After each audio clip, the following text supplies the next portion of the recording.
Hi everyone, it's just me, Donna, and we are back with another video, and today I will talk about how to increase your online bookings. So, if you haven't subscribed to my channel, please do so. I upload videos about Talk 915, an online tutorial company, and I also upload videos about traveling, especially here in the Cordilleras. So without further ado, let's get on with the video. Well, basically, I open slots from Tuesdays through Fridays from 9 a.m. to 10 p.m. and I get to work 11 hours a day, but just 4 times in a week. That was before, but recently I got so many requests saying or telling me to open more slots to accommodate more students. Well, before I said, "Hello dear, I do not open slots on Saturdays, Sundays, and Mondays. I am sorry." But now that the Philippines is in lockdown, I was compelled to open more slots because I couldn't go anywhere anyways. So I opened Saturday, Sunday, and Monday, but not 11 hours anymore, just a couple of hours, just to accommodate some students. So as you can see on my screen, all of my schedules are booked. There you go. And I usually open 2 weeks ahead of time. So what are my secrets in having a lot of bookings? Well, here are the following. Okay, so the first thing that you want to do is to be consistent with your schedules. I know that you've heard this tons of times, but it really works. So one reason that students want to book your classes is your availability of time. And if you open slots, for example, Mondays through Fridays at 8 a.m. to 2 p.m., for example, you have to be consistent with that. Because if you open afternoon sessions next week, the students might not be available in those times and you may end up being unbooked. And the parents would also like to have the same teachers for them to track the performance and progress of their children. And that is something that you have to bear in mind, your schedule. Well, for me, just like what I showed you earlier, I open my slots 2 weeks ahead of time so that my regular students can book the same time ahead. Well, if they don't book the schedules that I plotted, it will serve as an opportunity for new students to try my classes. And you shouldn't be confident saying that since it's peak season, you will just open slots 1 day or 2 days before the actual schedules. It wouldn't work sometimes. So you might not have students at all, or sometimes you wouldn't have any bookings. Well, second thing that you want to do is to be particular with your students' names. So when I was a student, there was nothing which feels better than your teacher knowing your name. So that also means a lot to your students. So as much as possible, don't exchange the names of your students. Greet them with smiles and enthusiasm and let them feel that you know their names and you are very interested in them too. And then number 3 is do something with your internet. So sometimes your internet fails you. So what you want to do is to have extra. You can go buy pocket Wi-Fi's, or you can actually use the data of your phone. So what I usually do is to load my phone, and then when my internet fails me, I have backup. So I just connect my data in my internet. But worst comes to worst, not even the internet can fail you, the electricity itself. So when there are power interruptions, I know some teachers, they buy generator. Well, I can't afford generator still. So what I do is usually go and run to a computer hub which caters to online teachers. Luckily, I have one in my area. It's just that it's 4 kilometers away, and now that it's locked down, I'm afraid that I might cancel my classes. But as much as possible, do something about your internet. And then number 4 is to be close with your students. You ask them what do they do, what are their hobbies, and something that interests them. you have to show your interest to them as well, because the next time that they will be your students, you may ask, oh, did you go to your basketball training? Oh, did you eat the food that you said last time? Just like that, you can pick up the discussion based on what they said in the last or during the previous discussion. And well, by the way, there are some students whose parents are just beside them, so do not disregard the parents. If you see the mother, you have to say hi mommy, or when you go and say goodbye, you have to say bye mommy, I hope to see you again next time, and whatnot. And well, this leads me to number 5. Tell your desire to meet them again. So you have to say, I hope I would meet you again next time. I really like you. I wish you could still be my student, just like that, so that they will be more encouraged to book your classes. And then number 6 is to tell praises.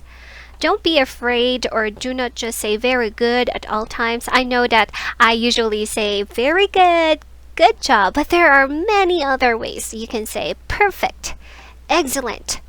You can also say magnificent, awesome, splendid, and many more. And then number 7, don't hesitate to assess their performance and tell it orally.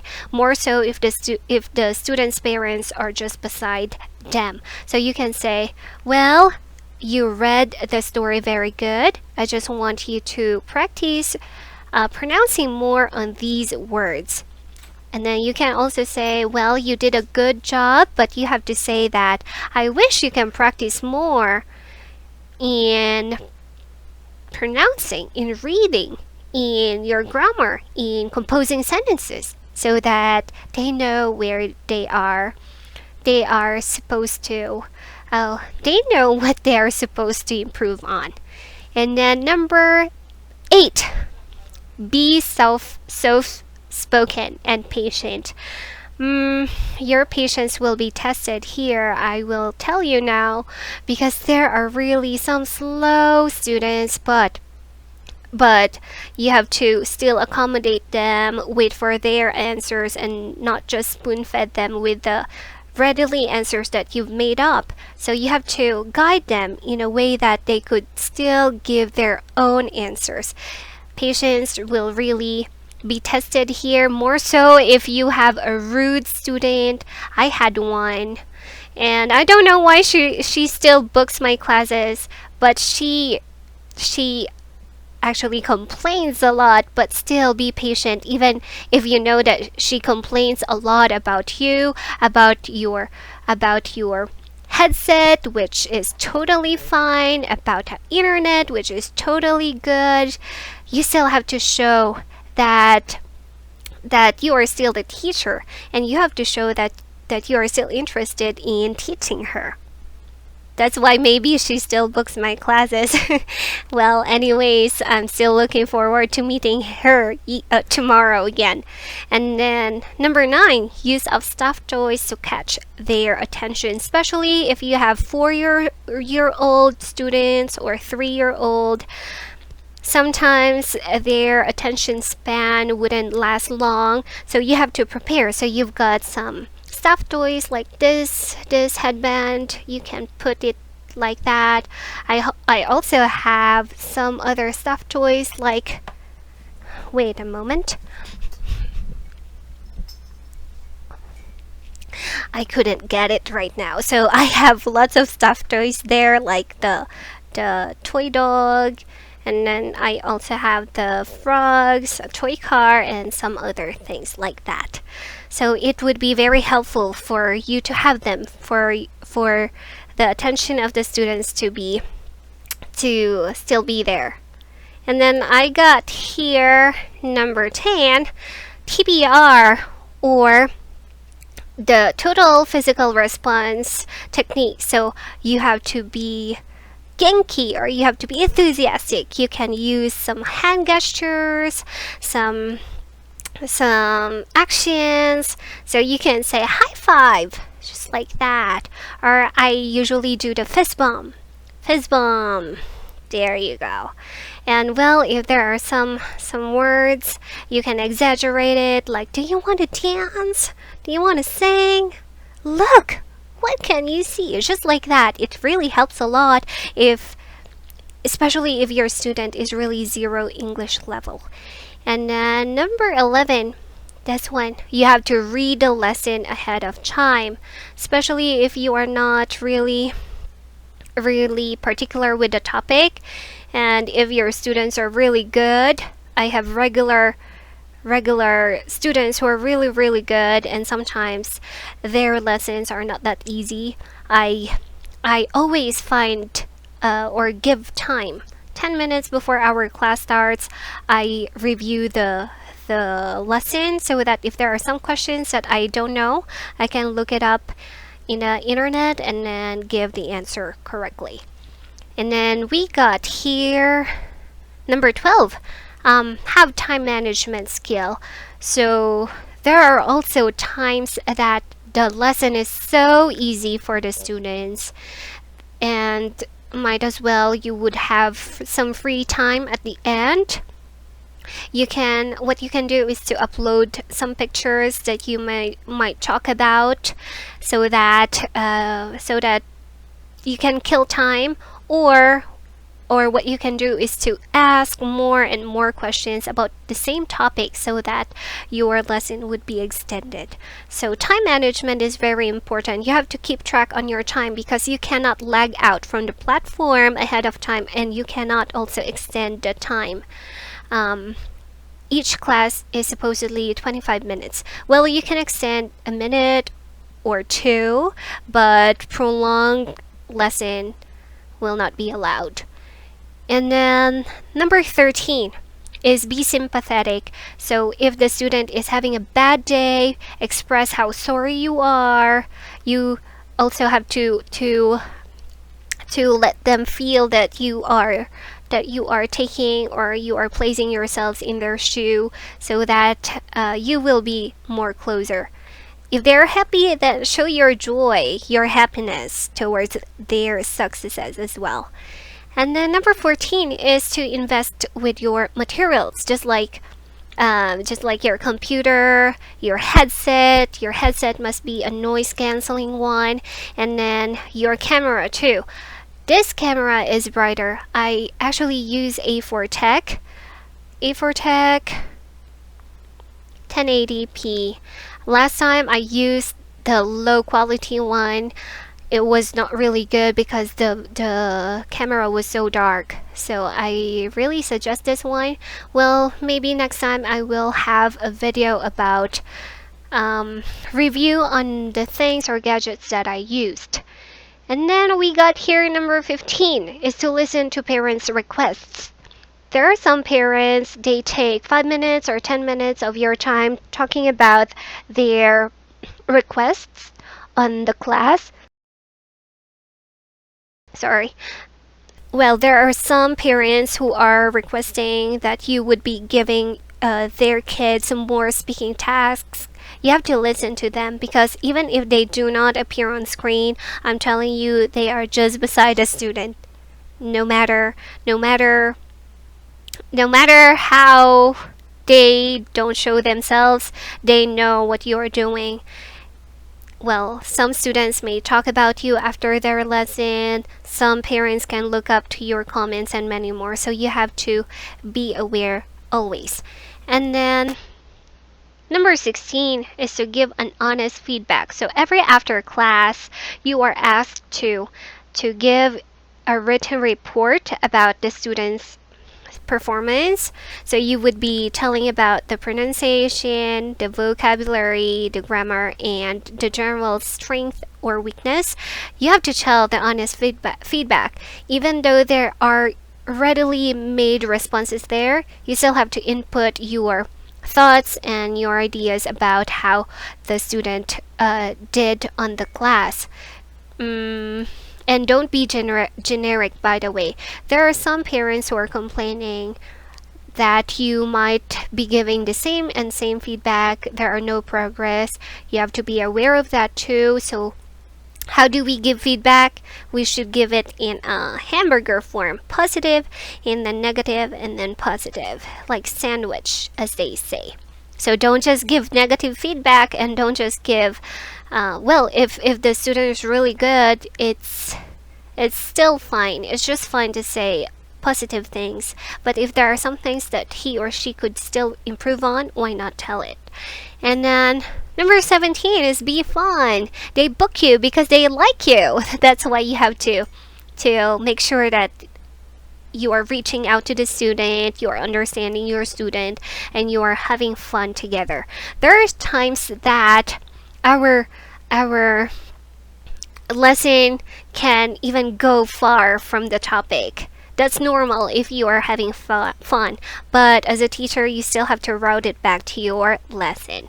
And then number 18 is to sell your profile, kids to adults. Well, this is something that you should also keep in mind. For example, you are a graduate of education with master's degree or whatnot, you have to place that in your profile. Even if you're not a graduate of education, if you have some trainings or some seminars that you've attended, or just for example, you have IELTS or you have TESOL or TOEFL, put that, because some students may book you because you have those credentials. And then number 19 is to have a very good performance ratings, because some parents are looking after your performance. So you have to have as much as possible high ratings. Make sure that you don't have late, you don't have rude personality, so that the parents won't complain. And well, by the way, once someone complains, you have to defend yourself, or you have to air also your side, because it doesn't mean that if a parent complains, whatever they say is true. You also have to say your side and let your boss know that you had followed the protocols, just like that, so that your ratings won't be affected. And the last one is take care of yourself, because if I get sick or get absent, all the more that I will get low performance ratings, and I will have some deductions on my salary, which I really don't like, and well, it just ruins anything or everything. So that's it. Those are the 20 helpful tips that I can give you how to increase your bookings. Well, looking back, like a couple of months ago, I only get like 6 bookings in a day. Sometimes I only get 4, and those 4 bookings are even cancelled an hour before the actual time. So I'm really blessed right now that I've got so much bookings. Whatever schedule that I open, it's always being taken away by my students, which made me one of the top teachers. I've said it last time, and I'm still really grateful for that. So I was a top teacher last February, and I couldn't ask for more. So well, this ends our video today. I hope this helps a lot, and let me know some questions. Well, bye bye now. If you haven't subscribed to my channel, just like what I said, please do so, and be updated with my new posts next week. Bye!